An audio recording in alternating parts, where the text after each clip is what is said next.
여러분 안녕하세요. 오늘 밤 우리는 별뜻 없이 던진 말 한마디가 어떻게 우리 목을 조르는 보이지 않는 올가미가 되는지 그 서늘하고도 일상적인 미스터리에 대해 이야기해 보려 합니다. 지금 제 방 창문 너머로는 가로등 불빛만 희미하게 흔들리고 있고 타닥거리는 키보드 소리만이 이 고요를 채우고 있네요. 우리는 매일 수만 마디의 말을 내뱉으며 살아가지만 어쩌면 그 무수한 단어들의 파도 속에서 우리의 진짜 진심은 어쩌면 살아남지 못할 수도 있습니다. 그러니 편안히 자리 잡기 전에 잠시 시간을 내어 좋아요와 구독을 눌러주세요. 물론 제가 여기서 하는 작업이 정말 마음에 드실 때만요. 그리고 지금 이 방송을 듣고 계신 여러분은 어디에서 어떤 밤을 맞이하고 계신가요? 여러분이 계신 곳의 위치와 현재 시간을 댓글로 남겨주시면 좋겠습니다. 자, 이제 불을 끄고 잔잔한 백색 소음을 위해 선풍기를 켜셔도 좋습니다. 오늘 밤의 여정을 함께 시작해 볼까요? 별 뜻 없이 한 대답이었습니다. 정말 아무 뜻도 없었죠. 상대를 밀어내려는 것도 아니었고 그 존재를 무시하려는 것은 더더욱 아니었습니다. 내 속마음을 감추기 위해 치밀하게 계산된 말투를 쓴 것도 아니었죠. 그저 그 순간에는 피로가 어깨를 짓누르는 그 늦은 저녁에는 그렇게 대답하는 것이 가장 편했고 가장 짧았고 가장 무난하다고 생각했을 뿐입니다. 머릿속에는 100개의 탭이 켜져서 요란하게 돌아가고 있었지만 정작 입 밖으로 튀어나온 것은 404 에러페이지 같은 무미건조한 단답형이었으니까요. 그런데 참 이상하고도 억울하게도 사람들은 그 짧은 한마디를 듣고 나라는 사람 전체를 통째로 판단해 버립니다. 나는 깃털처럼 가볍게 넘겼는데 상대는 그것을 납덩이처럼 무겁게 받아들입니다. 나는 그저 대수롭지 않게 말에 마침표를 찍었을 뿐인데 상대는 그 찰나의 여백 안에서 나의 태도를 읽어내고 우리 사이의 거리감을 측정하고 내 마음의 온도를 재고 심지어는 내 사람됨의 밑바닥까지 짐작해냅니다. 여러분도 아마 그런 서늘한 순간이 살면서 한 번쯤은 있었을 겁니다. 누군가가 요즘 어떻게 지내냐고 밥은 먹고 다니냐고 물었을 때 그저 괜찮아 늘 똑같지 뭐 하고 짧게 답했을 뿐인데 상대의 얼굴에 미묘하고도 서운한 그림자가 지는 순간 말입니다. 아니면 다 큰 자식이 조심스럽게 자신의 치열한 고민을 꺼냈을 때 인생의 쓴맛을 다 본 선배로서 그저 현실적이고 뼈가 되는 한마디를 던졌을 뿐인데 그 이후 거실의 공기가 갑자기 한겨울 시베리아 벌판처럼 차갑게 식어버린 경험이 있을지도 모릅니다. 우리는 매일 뉴스에서 전 지구적인 온난화를 꽤나 심각하게 걱정하지만 사실 진짜 끔찍한 빙하기는 기후변화가 아니라 말실수 하나로 순식간에 얼어붙어 버린 우리 집 거실 소파 위에서 훨씬 더 자주 발생하곤 하죠. 오랜만에 용기 내어 연락 온 지인에게 반가움을 표현하기도 전에 내 일상에 찌든 습관적인 대답이 먼저 튀어나갔고 그 이후 그 사람이 두 번 다시 예전처럼 다갑게 다가오지 않는 것을 씁쓸하게 느낀 적도 있었을 겁니다. 그럴 때면 조용한 밤 잠들기 전 어두운 천장을 바라보며 마음속에서는 메비우스의 띠 같은 생각들이 맴돕니다. 내가 도대체 뭘 그렇게 잘못 말했지? 나는 정말 그런 뜻이 아니었는데 왜 사람들은 내 길고 긴 진심의 역사는 보려 하지 않고 내가 순간적으로 뱉은 단 한 문장으로 나를 재단해 버릴까? 재미있는 사실 하나 알려드릴까요? 인간은 하루 평균 약일만 6천 개의 단어를 입 밖으로 내뱉는다고 합니다. 그 어마어마한 단어들의 홍수 속에서 우리는 끊임없이 누군가와 연결되기를 갈망하며 헤엄칩니다. 그런데 사람 사이에서는 자주, 너무나도 자주 이런 오독의 비극이 벌어집니다. 10년, 20년 긴 시간을 곁에서 부대끼며 알고 지낸 허물없는 사이에서도 그렇고 오늘 처음 명함을 교환하고 눈웃음을 지은 낯선 사람에게서도 그렇습니다. 왜 그럴까요? 우리는 상대의 마음이라는 거대한 빙산의 전체를 결코 한눈에 다 볼 수 없기 때문입니다. 그래서 수면 위로 아주 잠깐 튀어오른 그 순간의 찰나적인 말, 그 작은 조각 하나에서 그 사람 전체의 윤곽과 형태를 읽어내려 필사적으로 발버둥 치는 것입니다. 공개적인 학술 논쟁에서나 턱을 괴고 심각하게 쓰일 법한 표현을 빌리자면 이는 이른바 의사소통의 비대칭성으로 인한 화용론적 오독이라고 할 수 있겠죠. 내가 보낸 신호의 순수한 의도와 상대의 뇌가 수신하고 해독한 신호의 결과값이 그 짧은 찰나에 완전히 어긋나 버리는 씁쓸한 현상 말입니다. 상대는 내가 평소에 말을 얼마나 조심스럽게 입술 위에서 굴리는지, 타인을 얼마나 깊이 배려하기 위해 애쓰는지, 욱하고 치밀어 오르는 감정을 얼마나 필사적으로 억누르고 있는지, 그리고 나라는 사람을 얼마나 존중하고 있는지, 그 복잡다단한 내면의 지도를 아주 짧은 대답 하나에서 모조리 확인하려 듭니다. 그러니 아무 뜻 없이 툭 던진 대답도 결코 아무 뜻 없이 공기 중으로 흩어지고 끝나지 않습니다. 누군가에게는 그 짧은 말이 당신을 떠올리는 잊히지 않는 하나의 강렬한 장면이 되고 지워지지 않는 짙은 인상이 되며 전국에는 나를 기억하고 평가하는 영구적인 방식이 되어버립니다. 옛말에 혀 아래 도끼 들었다는 참으로 무서운 격언이 있죠.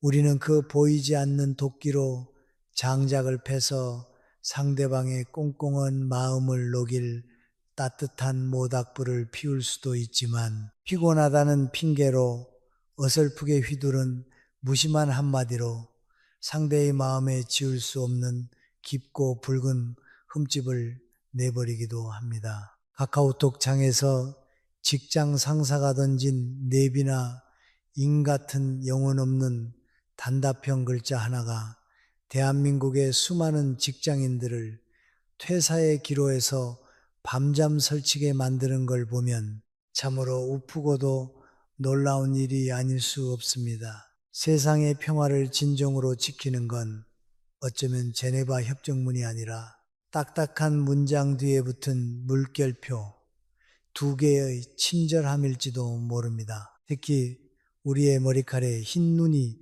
하나둘 내려앉고 삶의 나이테가 늘어갈수록 이 말의 무게와 뉘앙스의 문제는 훨씬 더 날카롭고 예민하게 우리를 파고듭니다. 20대나 30대 초반 아직 세상의 룰에 서툰 젊고 풋풋할 때는 말실수 하나가 그저 사회 초년생의 단순한 미숙함이나 귀여운 시행착오로 너그럽게 포장되어 넘어갈 때가 많습니다. 아직 어리니까, 아직 세상의 모서리에 덜 다듬어졌으니까 긴장해서 실수할 수도 있지라며 주변에서 기꺼이 이해해주는 일종의 따뜻한 유예 기간이 주어지죠. 하지만 부록을 넘기고 중년의 깊은 강에 접어든 이후에는 세상의 잣대가 완전히 서늘하게 달라집니다.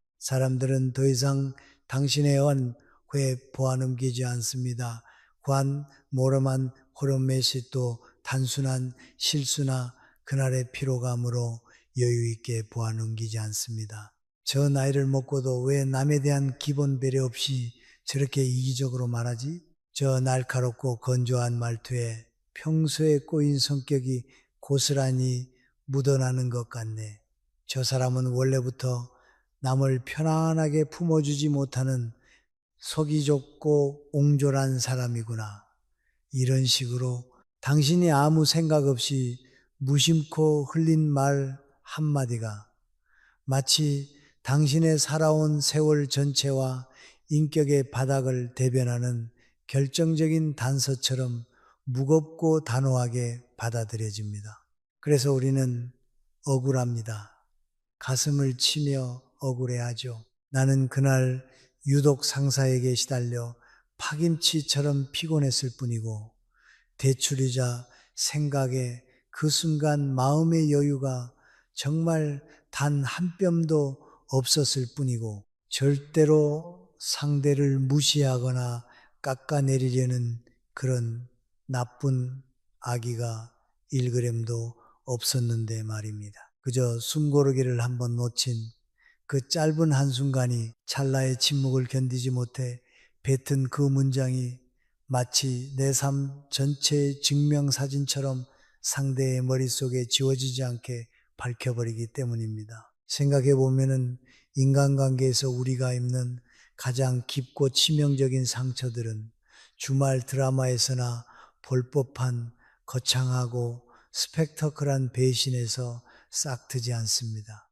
절친이 내 전 재산을 들고 야반도주하는 그런 어마어마한 사건보다 평범한 오후에 아주 사소한 눈빛, 애매모호한 대답의 꼬리, 무심하게 툭 던진 방어적인 말 한마디에서 조용히 독버섯처럼 피어오릅니다. 말하는 사람은 자신이 방금 점심 식사 자리에서 무슨 말을 했는지 차에 타자마자 까맣게 잊어버리는데 그 말을 정통으로 맞은 듣는 사람은 10년이 지난 어느 날 밤에도 그 문장의 토시 하나 틀리지 않고 서럽게 끄집어내어 기억합니다. 말한 사람은 1초라는 찰나의 순결로 날려보냈지만 듣는 사람은 그 1초의 날카로운 조각을 몇 날 며칠 때로는 평생을 두고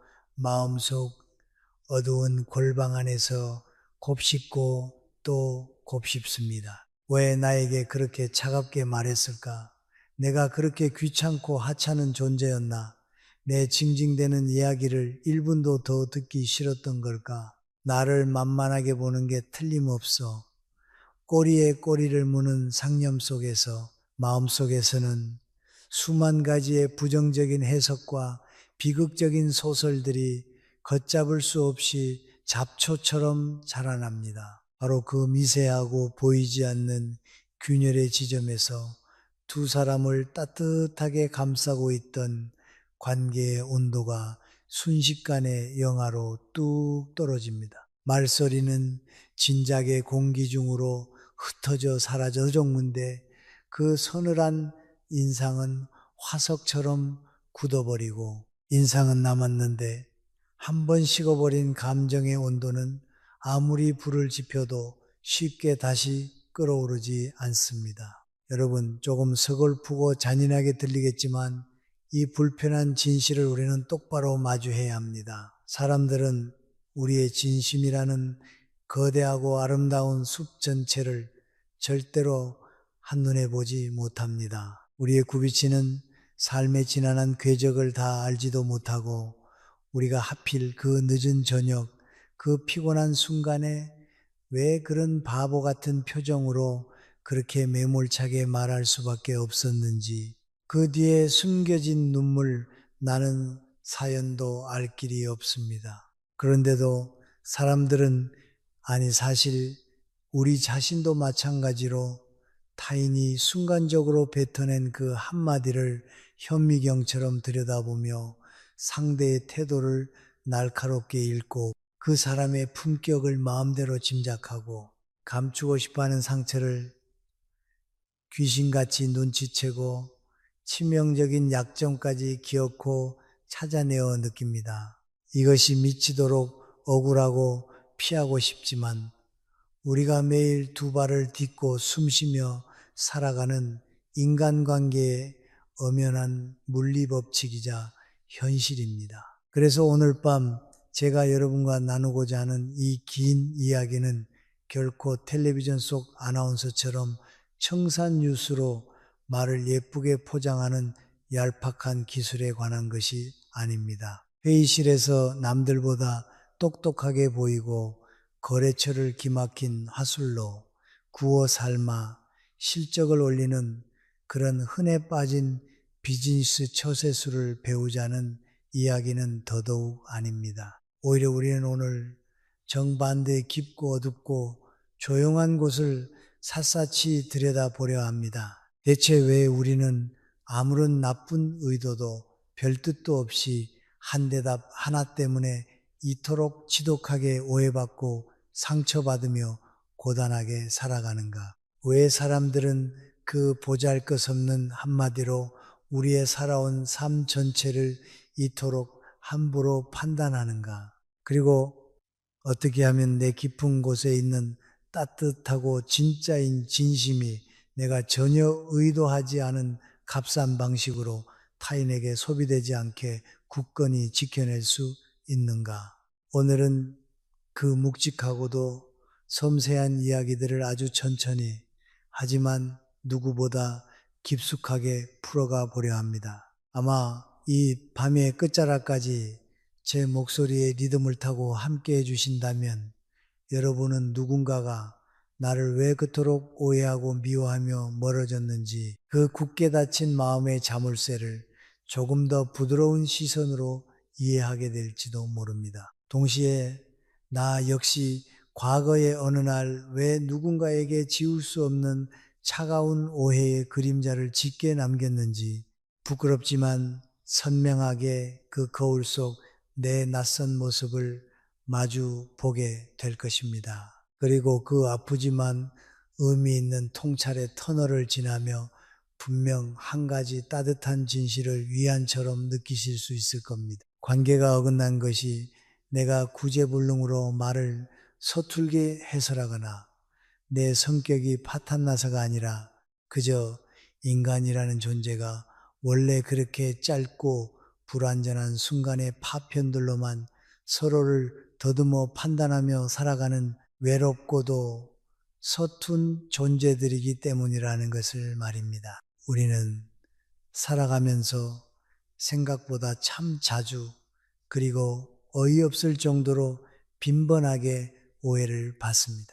아니, 조금 더 뼈아프게 정확히 말하자면 우리가 입 밖으로 내보낸 말의 진짜 온도와 질감대로 타인에게 가닿고 이해받지 못하는 비극을 매일 겪으며 살아갑니다. 나는 분명 상대방을 짐지우기 싫어 괜찮다는 뜻으로 무던하게 말했는데 상대는 그 말에서 베일 듯한 차가움을 느끼고 구구절절 변명하며 부담을 주고 싶지 않아서 대화를 짧게 쳐냈는데 상대는 그것을 지독한 성의 없음으로 기분 나쁘게 받아들입니다. 괜히 모처럼의 좋은 분위기를 내 우울함으로 무겁게 가라앉히고 싶지 않아서 실없는 농담으로 가볍게 웃어넘겼는데 상대는 내 마음의 무게 자체가 깃털처럼 가벼운 사람이라고 단단히 오해해버리죠. 참으로 기가 막힐 노릇입니다. 이런 어긋남의 총극은 사회성이 부족하거나 유독 모난 사람에게만 일어나는 특별한 재앙이 아닙니다. 아주 지극히 평범한 사람, 오히려 남의 눈치를 많이 보고 관계를 누구보다 소중히 여겨서 밤마다 이불킥을 하는 소심하고 따뜻한 사람일수록 훨씬 더 뼈저리게 더 자주 겪는 일상입니다. 상처를 주고 싶지 않아서 피곤한 갈등의 불씨를 만들고 싶지 않아서 굳이 쓸데없는 말을 덧붙여서 긁어 부스럼을 만들고 싶지 않아서 방어적으로 툭 던진 그 짧음이 애석하게도 타인에게는 가장 날카로운 오해의 재료로 요리되어 버리는 것입니다. 가장 대표적이고 치명적인 오해의 무대는 바로 우리가 매일 돌아가는 집, 가장 가까운 가족과의 식탁 위입니다. 현관문을 열고 들어서며 누군가가 무심코 물어봅니다. 오늘 하루 어땠어? 별일 없었어? 사실 이 단순해 보이는 안부 인사 안에는 여러 층의 복잡한 마음이 밀폐유처럼 겹겹이 섞여 있습니다. 정말 당신의 오늘이 궁금해서 묻는 순수한 애정도 있고, 당신의 지친 표정을 스캐너처럼 훑으며 오늘 집안의 평화지수가 어느 정도일지 살피고 싶은 생존 본능도 있으며, 오랜만에 끊긴 대화의 물꼬를 터보려는 조심스러운 시도도 숨어 있습니다. 그런데 우리는 밖에서 하루 종일 시달리다 돌아온 탓에 모든 에너지가 방전된 상태에서 그 다정한 질문을 마치 유튜브 영상 앞에 뜨는 5초 후 건너뛰기가 불가능한 짜증나는 광고처럼 취급해버립니다. 뭐 그냥 그래, 늘 똑같지, 밥이나 줘. 이 무심하고 건조한 말을 내뱉는 순간 묘하게도 말한 사람은 마음이 아주 편안해집니다. 왜냐하면 내 복잡한 속마음을 구구절절 꺼내서 설명하는 중노동을 하지 않아도 되니까요. 괜히 밖에서 겪은 수모를 털어놓으며 징징대는 루저처럼 보이지 않을 수 있다는 알량한 자존심도 챙길 수 있습니다. 하지만 그 짧은 대답을 정통으로 맞은 상대방의 세상은 완전히 다르게 돌아갑니다. 방금 전까지 찌개 끓는 소리와 구수한 냄새로 온기가 돌던 주방의 공기가 갑자기 차가운 겨울밤 소리 내린 유리창에 이마를 댄 것처럼 서늘하게 식어버립니다. 듣는 사람은 그 찰나에 이렇게 해석합니다. 아, 이 사람은 나에게 자기 마음의 문을 열 생각이 1g도 없구나. 나와는 1분의 대화도 이어가고 싶지 않을 만큼 내가 귀찮은 존재구나. 단지 에너지를 아끼려던 짧은 방어적 대답 하나가 상대방의 머릿속에서는 관계의 단절을 선언하는 차가운 통보로 번역되어 버리는 마법 같은 비극입니다. 이러한 현상을 두고 심리학이나 사회학의 공개적인 학술 논쟁에서 쓰일 법한 우아한 용어를 빌려오자면, 우리는 이를 정서적 회피를 동반한 방어기제적 투사와 인지적 구두쇠, cognitive misery, 현상의 결합이라고 부를 수 있을 겁니다. 인간의 뇌는 피곤할 때 복잡한 감정적 교류라는 에너지를 극도로 아끼려 드는 구두쇠 모두로 전환되는데, 그 과정에서 타인의 감정을 돌보는 스위치를 가장 먼저 꺼버리고 결국 자신의 불안과 피로를 상대에 대한 무심함으로 투사해 버린다는 것이죠. 참 그럴듯한 핑계지만 밥상머리에서 상처받은 배우자에게 이 멋진 학술적 핑계를 댔다가는 등짝을 강하게 맞기 십상입니다. 또 어떤 날은 가장 사랑하는 자식이나 연인이 잔뜩 웅크린 어깨로 조심스럽게 고민을 꺼내놓습니다. 나 요즘 마음이 좀 그래. 회사에서 사람 대하는 게 너무 숨막히고 힘들어. 그럴 때 우리의 뇌는 갑자기 오작동을 일으킵니다.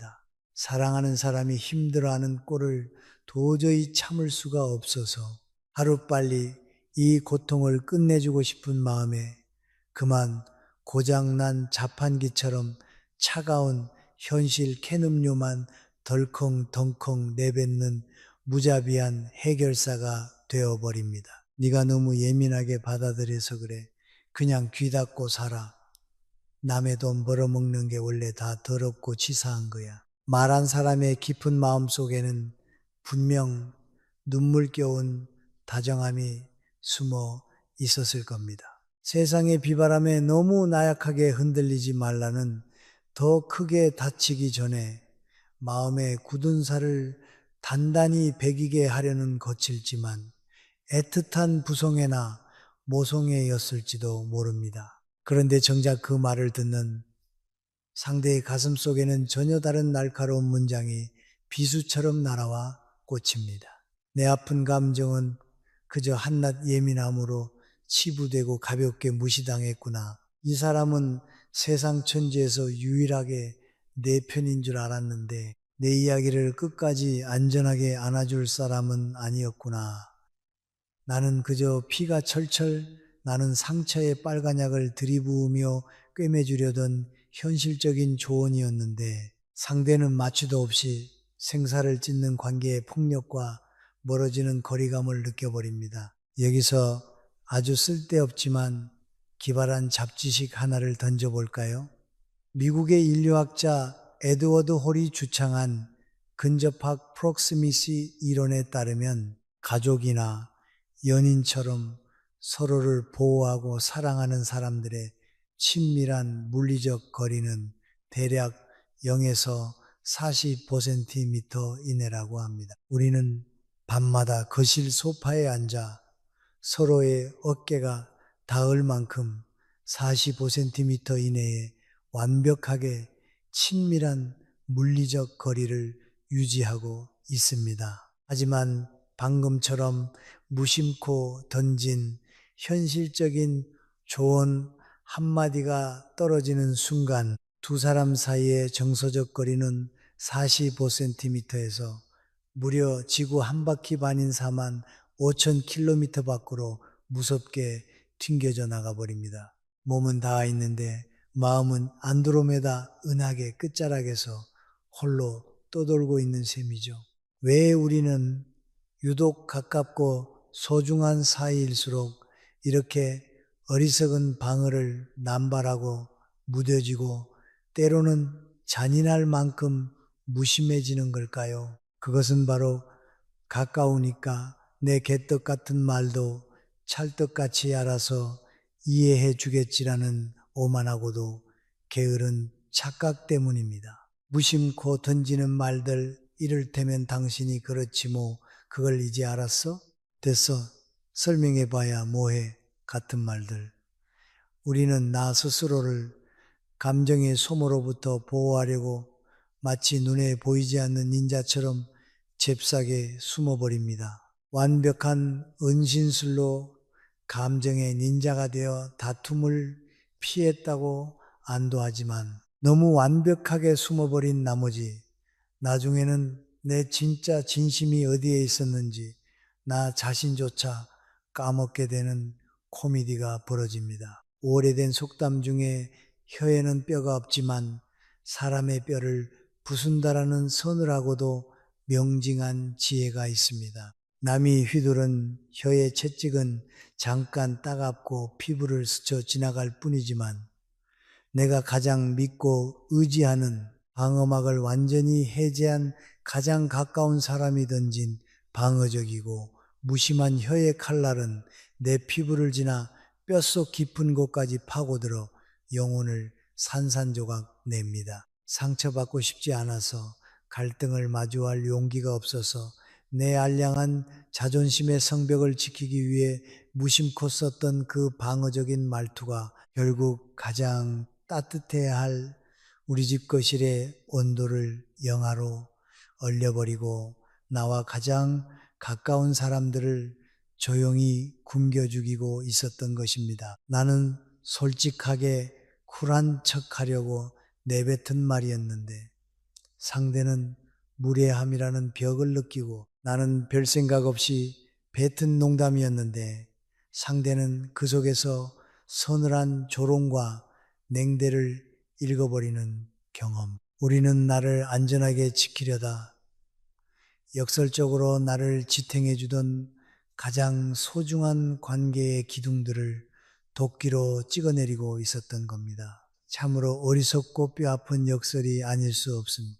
이제 조금 더 깊고 은밀한 곳으로 들어가 보겠습니다. 방 안을 채우는 선풍기의 일정한 모터 소리에 가만히 귀를 기울이듯 타인의 목소리에 실린 미세한 주파수를 감각해보는 시간입니다. 왜 사람들은 말의 내용보다 태도를 먼저 그리고 더 강렬하게 들을까요? 왜 토시 하나 틀리지 않은 똑같은 문장도 누가 언제 어떤 표정으로 어떤 속도로 내뱉느냐에 따라 천국과 지옥으로 가는 완전히 다른 인상을 남기게 되는 걸까요?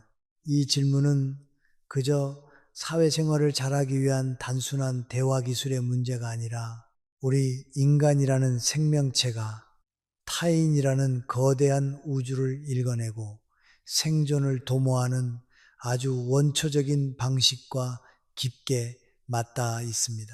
우리는 상대의 말이 고막을 때리기도 전에 이미 그 사람의 몸이 내뿜는 전체적인 분위기를 호흡으로 들이마시고 있습니다.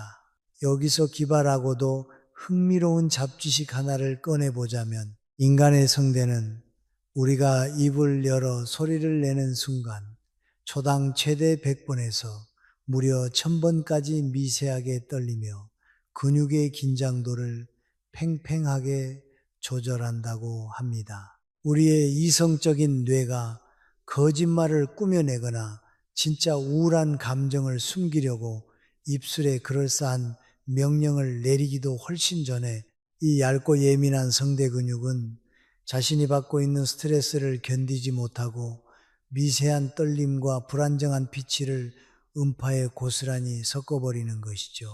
우리의 몸이 뇌보다 훨씬 정직한 배신자인 셈입니다. 그래서 사람들은 누군가의 말을 정보로 듣는 것이 아니라 마치 공기의 습도를 온몸으로 느끼듯 사람 그 자체로 듣게 됩니다. 가령 누군가가 당신의 걱정 어린 질문에 괜찮아요 라고 대답한다고 상상해 보십시오. 어떤 사람은 단정하고 차분하게 뱃속 깊은 곳에서부터 끌어올린 낮고 안정된 톤으로 말합니다. 그 짧은 음절 안에는 스스로의 요동치는 감정을 단단하게 다스리는 내면의 힘이 고스란히 담겨 있습니다. 괜찮다고 분명하게 선을 긋고 있지만 당신을 향한 마음의 문까지는 완전히 닫아걸지 않은 여유로운 사람이라는 걸 본능적으로 느낄 수 있죠. 반면 어떤 사람은 당신의 말이 끝나기가 무섭게 마치 쫓기는 사람처럼 너무 빠르고 신경질적으로 잘라내듯 괜찮아요. 아유, 전 다 괜찮다니까요. 라고 쏘아 붙입니다. 이럴 때 우리는 그 말의 사전적 의미보다 나를 저만치 밖으로 거칠게 밀어내는 물리적인 배척감을 먼저 당혹스럽게 맞닥뜨리게 됩니다. 솔직히 말해서 눈도 마주치지 않고 그렇게 빠른 속도로 괜찮다고 다급하게 말하면 마치 은행 강도에게 인질로 잡혀서 등 뒤에 권총이 겨눠진 채 어설프게 평안을 연기하며 성명서를 낭독하는 불쌍한 인질처럼 보이지 않습니까? 말의 내용은 완벽하게 똑같지만 목소리의 온도와 습도가 다르기 때문에 듣는 이의 마음은 순식간에 얼어붙는 것입니다. 나이가 들고 중년의 언덕을 넘을수록 우리는 이 미세한 감각에 훨씬 더 무섭도록 예민해집니다. 젊은 시절 눈과 귀를 현혹했던 화려한 언변이나 그럴듯한 포장은 더 이상 우리에게 통하지 않습니다. 이것을 공개적인 학술 논쟁에서나 턱을 괴고 심각하게 쓸 법한 표현으로 멋지게 포장해 보자면 언어적 기호 이면에 숨겨진 비언어적 메타 커뮤니케이션의 즉각적 해독과 정서적 전이라고 거창하게 부를 수 있을 것입니다. 말이 참 어렵지만 쉽게 말해 나이가 들면 온갖 풍파를 겪은 내공이 쌓여서 척 보면 다 안다는 뜻이죠. 중년의 몸은 참으로 신비로워서 장마철에 비가 오기 전 무릎 관절이 뻐근하게 먼저 쑤셔오듯 누군가 가식적이고 방어적인 목소리를 내면 귀에서부터 본능적인 사이렌 경고음이 윙윙 울리기 시작하니까요. 수많은 거짓말과 변명을 겪어내며 뼈저리게 진화해온 가히 인간 거짓말 탐지기들의 서글픈 완성형이라 할 수 있습니다. 나이가 들수록 사람들은 대화를 단순한 정보 교환으로 취급하지 않습니다. 이 사람이 뿜어내는 공기가 나를 편안하게 품어주는가? 아니면 보이지 않는 가시를 세우고 나를 밀어내는가? 이 사람은 자신의 초라한 바닥을 숨기기 위해 허세를 부리는가? 아니면 단단한 내면으로 자신을 지켜내는가? 아주 짧은 대답의 꼬리와 멈칫하는 침묵의 길이에서 그 모든 것을 귀신같이 읽어내려 합니다. 조선시대의 대학자 이 선생은 말은 마음의 소리요 행동은 마음의 자취다 라는 묵직한 통찰을 남기셨죠. 아무리 매끄러운 단어들로 화려하게 그럴싸한 문장을 지어 올려도 그 말을 싣고 나오는 목소리의 거친 태도는 결국 평생을 숨길 수 없는 그 사람 영혼의 지문이자 마음의 적나라한 목소리라는 것입니다. 그래서 서툰 위로나 지나치게 빠른 현실 조언이 오히려 치명적인 독이 되어 상대의 마음을 차갑게 도려내는 경우도 비일비재합니다. 누군가 인생의 바닥을 기어다니는 힘든 마음을 힘겹게 토해낼 때 우리는 답답함을 참지 못하고 얄팍한 해결책을 기계처럼 쏟아냅니다. 그냥 다 잊어. 남들도 다 속 썩으면서 그렇게 살아. 술을 한잔하고 후를 털어버려. 이 말들이 윤리적으로나 논리적으로 틀린 말은 아닙니다. 하지만 감정의 맥락을 잃고 섣부르게 튀어나온 건조한 타이밍이 문제입니다. 상대의 가슴속 고름이 채 다 짜내지지도 않았는데 냅다 일회용 반창고부터 갖다 붙이려 들면 그것은 따뜻한 돌봄이 아니라 내 앞에 귀찮은 파리떼를 빨리 쫓아내려는 차가운 단절처럼 폭력적으로 다가옵니다. 때로는 내 곁에서 영혼 없이 그렇군요. 참 힘드시겠어요를 일정한 톤으로 기계음처럼 반복하는 스마트폰의 AI 인공지능 음성 비서가 눈을 부라리며 내가 진작에 뭘 했어? 라고 다그치는 사람. 숨 쉬는 내 가족보다 훨씬 더 따뜻하고 인격적인 안식처로 느껴질 때가 있을 정도니까요. 참으로 웃을 수도 울 수도 없는 씁쓸한 코미디가 아닐 수 없습니다. 감정을 필사적으로 숨기려다 오히려 거리감을 극대화하는 방어적인 말투도 마찬가지의 비극을 낳습니다. 상처받은 내면을 들키지 않으려고 일부러 더 냉소적이고 무심하게 말하는 사람들이 우리 주변에는 꽤 많습니다. 에이, 전 원래 인간한테 아무 기대도 안 해요. 다 부질없죠, 뭐. 어차피 혼자 살다 가는 인생인데. 본인은 관계의 기대를 접음으로써 나중에 올 실망의 아픔을 미리 차단하려는 슬프고도 치열한 자기방어 메커니즘을 작동시킨 것이지만 안타깝게도 그 말을 듣는 제3자는 당신의 그 깊고 여린 방어벽이면을 섬세하고 애틋하게 들여다봐줄 만큼 삶이 한가롭지 않습니다. 그저 표면의 말만 주워 듣고 이 사람은 세상에 대해 쓸데없이 삐딱하고 정을 주기가 더럽게 까다로운 피곤한 사람이구나 하고 아주 단순하게 선을 그어버릴 뿐입니다. 나의 오랜 상처를 가리기 위해 황급히 뒤집어 쓴 가시, 돋친 방어의 가면이 아이러니하게도 상대를 영원히 내 삶에서 쫓아내는 끔찍한 허수아비가 되어버리는 것입니다. 여러분, 우리는 누군가의 매끄러운 단어 조합이나 완벽하게 논리 정연한 문장을 듣고 마음을 열거나 감동하지 않습니다. 우리는 언제나 아주 본능적으로 그 말을 허공으로 내보내는 사람 자체를 호흡하듯 듣습니다. 미세하게 흔들리는 동공의 지진, 뜻대로 통제되지 않아 갈라지는 목소리에 끝자락, 불편함에 차갑게 식어버린 호흡의 가파른 속도, 그 보이지 않는 태도들이 단어의 사전적 의미보다 100배, 1000배는 더 큰 볼륨으로 타인의 고막과 심장을 강타합니다. 그래서 애써 뱉어낸 말의 내용은 하루살이처럼 허공에서 금세 휘발되어 잊혀도 그 찰나의 순간 당신이 풍겼던 서늘하거나 혹은 다정했던 그 인상은 아주 질기고도 깊은 흉터처럼 사람의 가슴에 길게, 아주 길게 머뭅니다. 무슨 명언을 남겼는지는 안개처럼 흐릿해져 지워져도 그 사람이 나를 어떻게 대우했는지에 대한 뼈아픈 감각은 세월의 강물이 흘러도 절대 마모되지 않는 법이니까요. 우리가 현란한 대화의 기술을 책상머리에서 배우기 전에 얽히고 설킨 내 마음의 결을 먼저 가만히 매만져야 하는 결정적인 이유가 바로 여기에 숨을 죽이고 엎드려 있습니다.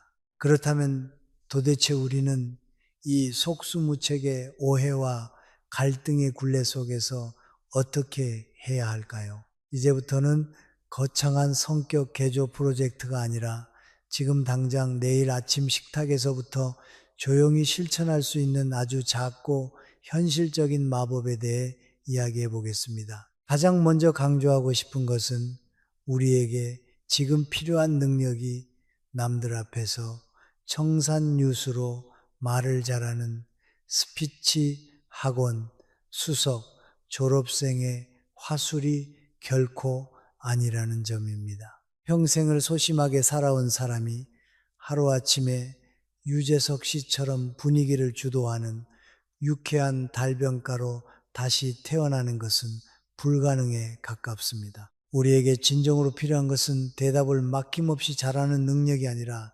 역설적이게도 바로 대답하지 않는 힘입니다. 이른바 반박자 늦추는 힘이죠. 이 눈에 보이지 않는 찰나의 침묵이 만들어내는 관계의 차이는 실로 어마어마합니다. 방안을 일정한 리듬으로 채우는 이 선풍기의 부드러운 모터 소리를 가만히 들어보세요. 선풍기 날개가 허공을 가르며 만들어내는 그 서늘한 바람이 내 뺨을 스치고 지나가는 딱 1초, 그 짧고도 고요한 찰나의 멈춤이 우리 대화에는 반드시 필요합니다. 우리가 겪는 일상적인 오해의 발랄은 대답의 내용 자체가 치명적으로 악의적이어서가 아니라 대답이 생각의 필터를 거치지 않고 너무 즉각적으로 반사적으로 튀어나올 때 발생합니다. 피곤함이나 짜증 혹은 낯선 질문에 대한 당혹감이라는 감정이 명치 끝까지 차오른 상태에서 곧바로 입을 열면 우리의 언어는 10중8구 방어적인 가시를 세우거나 거칠게 상대의 정강이를 걷어차게 됩니다. 여기서 인체의 신비에 관한 기발하고도 흥미로운 잡지식 하나를 꺼내보겠습니다.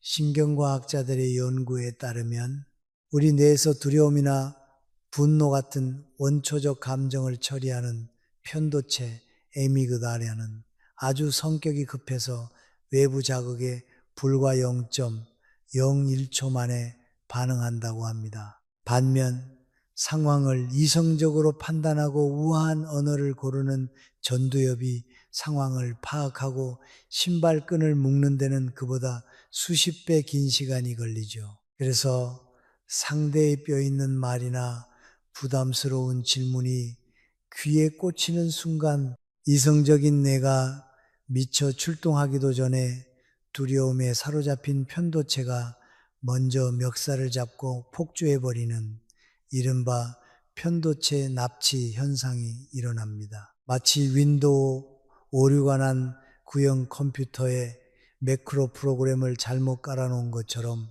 뇌가 질문을 채 해석하기도 전에 우리 입에서는 이미 몰라요, 됐어, 냅도 같은 차가운 자동 응답 메시지가 줄줄 새어 나오고 있는 겁니다. 이러한 현상을 두고 치열한 학술 논쟁의 단상에서 전문가들이 짐짓 헛기침을 하며 쓸 법한 우아하고 현학적인 표현으로 포장하자면 이것은 명백한 자극과 반응 사이에 인지적 유해 공간 상실로 인한 자동화된 언어적 맹점이라고 칭할 수 있겠습니다. 어려운 말은 걷어내고 아주 쉽게 번역하자면 상대가 후 치고 들어올 때 숨 한 번 고르지 않고 냅다 맞받아치면 무조건 내 입만 손해를 보는 구조적 결함이라는 뜻입니다. 익숙한 방어 습관대로 1초의 망설임도 없이 즉시 반응해버리면 내 안에 숨겨진 따뜻한 진심보다는 방금 전까지 시달리다 온 나의 너덜너덜한 스트레스 상태가 상대방의 안면을 향해 먼저 날아가 꽂혀버리니까요. 예를 들어 명절날 오랜만에 만난 친척이나 직장의 오지랖 넓은 상사가 지극히 사적이고 무례한 질문을 불쑥 던진다고 가정해 봅시다. 요즘 만나는 사람은 있어? 투자는 좀 어떻게 됐고? 예전의 나라면 당황한 나머지 동공지진을 일으키며 구구절절 변명을 늘어놓았을지 모릅니다. 아니, 그게요. 사실은 제가 요즘 뼈 빠지게 바빠서 사람 만날 시간이 혹은 반대로 방어 기제가 최고조에 달해 고슴도치처럼 가시를 바짝 세우고 퉁명스럽게 잘라냈을 수도 있죠.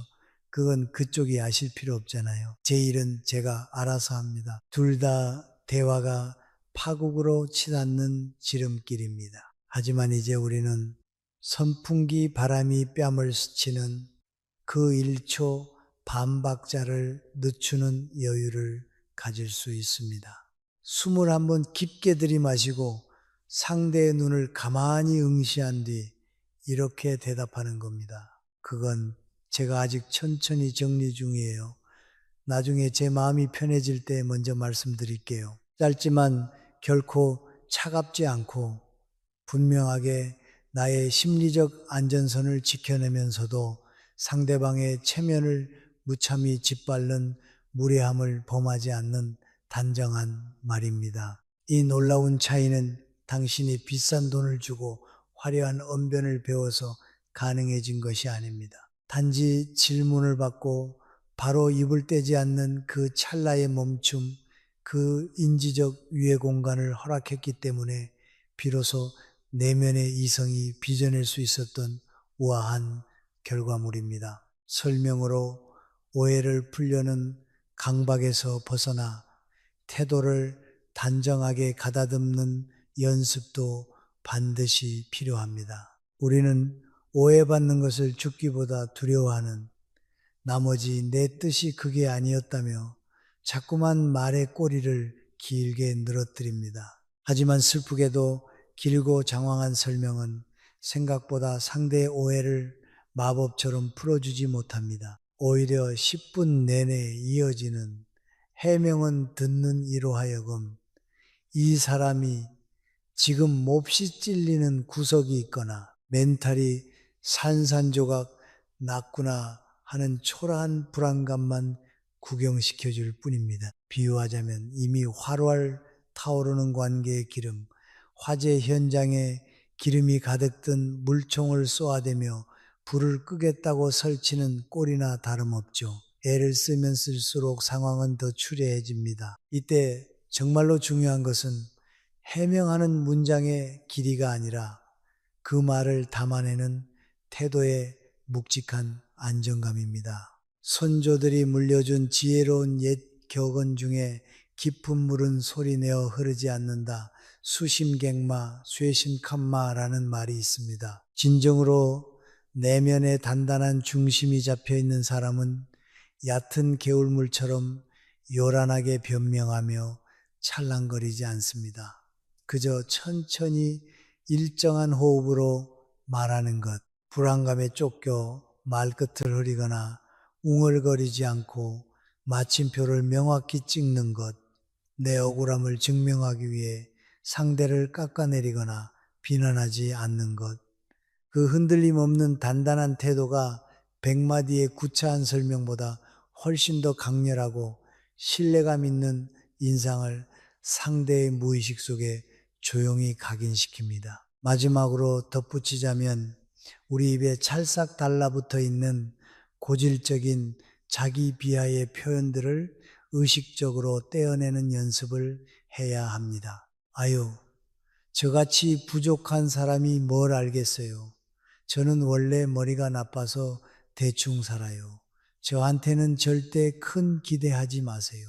겸손이라는 포장지로 예쁘게 덮어놓았지만 사실 이런 말들은 방어막을 치려다 내 영혼의 밑동을 갉아먹는 치명적인 독약입니다. 타인과의 대화에서 끊임없이 내 존재 가치를 스스로 후려치는 것은 결코 훌륭한 인품으로 보이지 않습니다.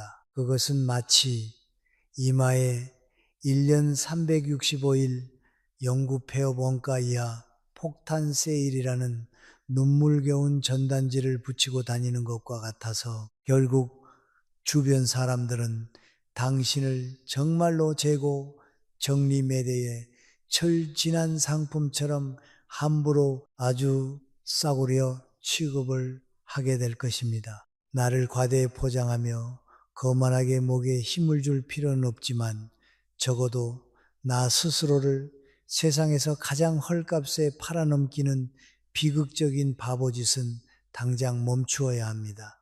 여러분, 수십 년간 겹겹이 굳어진 우리의 성격이나 고유한 기질은 결코 하루아침에 바뀌지 않습니다. 하지만 대답이 입 밖으로 튀어나가기 직전에 그 1초 반박자를 쉬며 아주 짧게 호흡을 고르는 그 미세한 방식은 내일 당장이라도 훈련으로 바꿀 수 있습니다.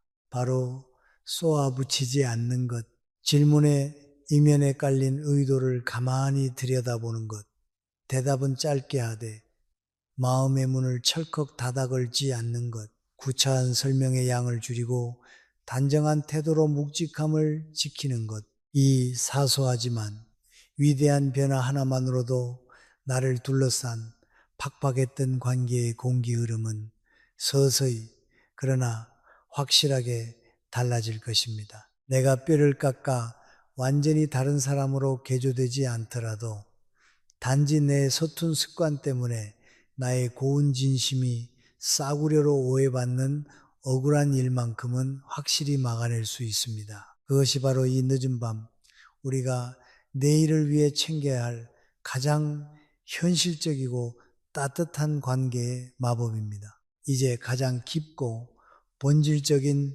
두려움의 늪으로 발을 들여놓을 차례입니다. 억울하게 굳어져 버린 나의 호구 같은 인상을 바로잡고 내 진짜 진심이 더 이상 값싸게 왜곡되지 않도록 대화의 방식을 새롭게 정리하려 할 때 우리는 필연적으로 뼛속까지 스며드는 묘한 공포심과 마주하게 됩니다. 내가 갑자기 변하면 사람들이 나를 차갑고 이기적인 사람으로 보지 않을까? 지금까지 아무 불만 없이 고분고분 잘 맞춰주던 사람이 왜 갑자기 유난을 떠느냐고 뒤에서 수군거리며 손가락질하지 않을까? 이런 두려운 말입니다. 맞습니다.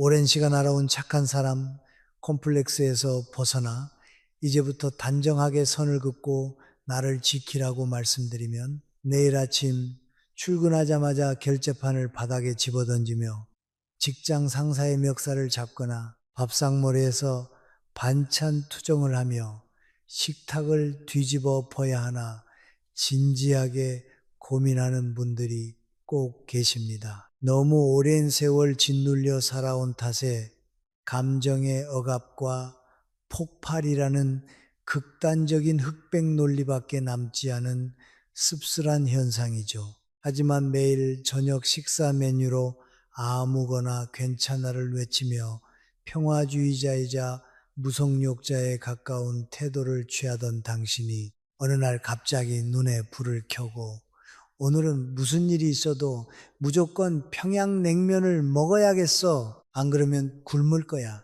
라고 단호하게 외치면 아마 가족들은 당신에게 갱년기가 아주 세게 왔거나 이상한 사입이 종교에 단단히 빠졌다고 생각하며 심각한 회의를 소집할지도 모릅니다. 우리가 여기서 도모하려는 것은 피를 부르는 관계의 혁명이나 안면몰수가 결코 아닙니다. 만약 여러분의 입술에 지난 수십 년간 전다 괜찮아요 라는 영혼 없는 멘트만 무한 반복하는 값싼 자동응답기가 달려 있었다면 이제 그 기계의 낡은 전원 코드를 과감하고 조용하게 뽑아버릴 시간이라는 뜻일 뿐입니다. 공개적인 학술 논쟁의 단상 위에서 안경을 치켜 올리며 쓸 법한 묵직한 표현을 빌려오자면 우리는 지금 상호작용적 자아구성 이론에 따른 관계적 권력 구조의 점진적 재편을 시도하는 중입니다. 인간의 자아는 타인과의 상호작용 속에서 형성되며 내가 뱉어내는 말의 태도가 곧 나와 타인 사이에 보이지 않는 서열과 권력의 지형도를 결정한다는 뜻이죠. 그동안 당신이 갈등을 회피하기 위해 내뱉었던 습관적인 양보와 자기 비하의 언어들이 주변 사람들에게 이 사람은 내 마음대로 통제하고 침범해도 되는 안전하고 만만한 영토라는 잘못된 신호를 보내왔다면 이제는 그 부당하게 점령당한 영토에 울타리를 치고 여기는 내 공간이니 함부로 넘어오지 마시오 라는 단정한 팻말을 세워야 한다는 것입니다. 이 과정에서 뇌과학 분야에 기발하고도 경이로운 잡지식 하나를 기억하시면 큰 위로가 될 것입니다. 바로 신경가소성 뉴로플라스티시티라는 놀라운 개념입니다. 과거의 학자들은 인간의 뇌신경망이 20살이 넘으면 시멘트처럼 딱딱하게 굳어버려서 성격이나 습관을 절대 바꿀 수 없다고 믿었습니다. 하지만 최신 뇌과학이 밝혀낸 진실은 정반대입니다. 나이 60, 70이 되어서도 우리가 새로운 방식의 언어 습관을 의식적으로 반복하기만 하면 우리 뇌는 그 낯선 행동을 지원하기 위해 이전에 없던 완전히 새로운 뇌신경망의 지도를 물리적으로 새롭게 그려낸다고 합니다. 처음 한두 번 저는 괜찮지 않습니다 라고 거절할 때는 심장이 밖으로 튀어나올 것처럼 요동치고 어색하겠지만 내 새로운 길을 내는 굴착기 작업이라 여기고 꾹 참고 반복하다 보면 어느새 그 단정한 태도는 숨쉬듯 편안한 당신의 진짜 인격으로 자리 잡게 된다는 과학적 축복입니다. 옛 선조들이 곁에 두고 마음을 다스리던 명심보감에는 수구엽병, 셔커루이라는 무거운 지혜가 담겨 있습니다. 입 지키기를 마치 귀한 옥병에 입구를 막듯 단단히 하라는 뜻입니다. 이것은 벙어리처럼 입을 꾹 닫고 살라는 소극적인 은둔의 가르침이 아닙니다. 내 진심이 담기지 않은 헛된 변명, 상대를 기만하는 가벼운 동조, 나를 깎아내리는 비굴한 타협의 언어들이 내 옥병 밖으로 함부로 흘러나가지 못하도록 스스로의 태도를 단정하고 엄격하게 통제하라는 준엄한 경고입니다. 당신의 옥병 안에 담긴 진심이 아무리 맑고 영롱한 진주라 할지라도 무심코 흘려버린 흙탕물 같은 방어적 말투와 뒤섞이는 순간 세상 사람들의 눈에는 그저 탁하고 지저분한 구정물로 보일 뿐이니까요. 단정하다는 것은 결코 감정이 없는 로봇처럼 차갑게 군다는 뜻이 아닙니다. 무례함이라는 칼을 휘두르지 않으면서도 내 존재의 테두리를 흐릿하게 지우지 않는 것, 그것이 진정한 의미의 단정함입니다. 무리한 부탁을 받았을 때 억지로 웃으며 아유 제가 해야죠 라고 말하는 대신 눈을 맞추며 마음은 돕고 싶지만 지금은 제 일정이 벅차서 어렵겠습니다라고 깔끔하게 마침표를 찍는 것입니다. 누군가 무례한 농담으로 선을 넘었을 때 같이 낄낄거리며 분위기를 맞추는 대신 조용히 미소를 지우고 그 말씀은 조금 불편하게 들리네요 라고 정중하게 피드백을 돌려주는 것입니다. 처음에는 상대방도 당황해서 잠시 정적이 흐르겠지만 그 짧은 정적의 시간 동안 상대의 머릿속에서는 당신이라는 사람을 대하는 태도의 매뉴얼이 근본적으로 수정되고 다시 쓰이는 위대한 작업이 이루어집니다. 당신은 나쁜 사람이 된 것이 아니라 마침내 존중받아 마땅한 어른의 자리에 스스로 당당하게 올라선 것입니다. 이제 오늘 하루 종일 여러분의 어깨를 짓누르던 그 무겁고 날 선 단어들의 무게를 가만히 내려놓을 시간입니다. 밤이 깊어갈수록 창밖에 짙은 어둠은 세상의 모든 날카로운 모서리들을 부드러운 융단처럼 지워내고 우리가 낮 동안 불안함 속에서 서툴게 흘려보냈던 말의 파편들마저 이 고요하고 다정한 침묵 속으로 온전히 스며들게 합니다. 혹시라도 오늘 누군가에게 상처가 될까 두려워 차마 꺼내지 못하고 꿀꺽 삼켜버렸던 진짜 진심들이 아직도 가슴 한구석에 남아 당신을 서글프게 괴롭히고 있다면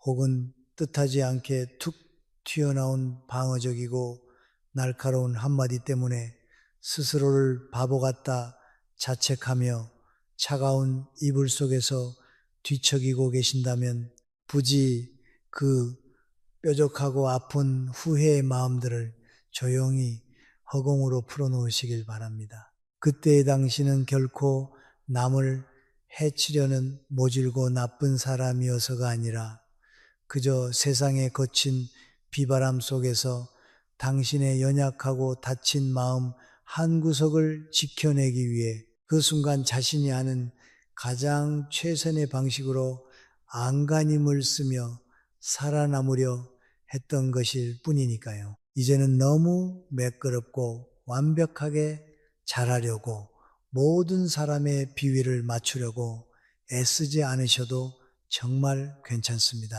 세상 모든 사람에게 단 한 번의 오해 없이 완벽하게 이해받는 동화 같은 삶이란 애초에 이 지구상에 존재하지 않으며 우리는 그저 매일 조금씩 덜 오해받고 조금 더 나를 잃지 않는 방향으로 내 영혼의 나침반을 맞추며 아주 느리고 묵묵하게 걸어가고 있을 뿐입니다. 내일 아침 다시 창가에 밝은 햇살이 스며들고 잠에서 깨어 눈을 떴을 때 당신의 입술 사이로 흘러나오는 낮고 조용한 첫마디가 스스로를 베어내는 차가운 칼날이 아니라 당신의 고단한 존재 전체를 따뜻하게 덮어 안아주는 부드러운 담요가 되기를 간절히 바랍니다. 세상의 그 무수한 오해와 시끄러운 엇갈림 속에서도 당신 가장 깊은 곳에 자리한 그 여리고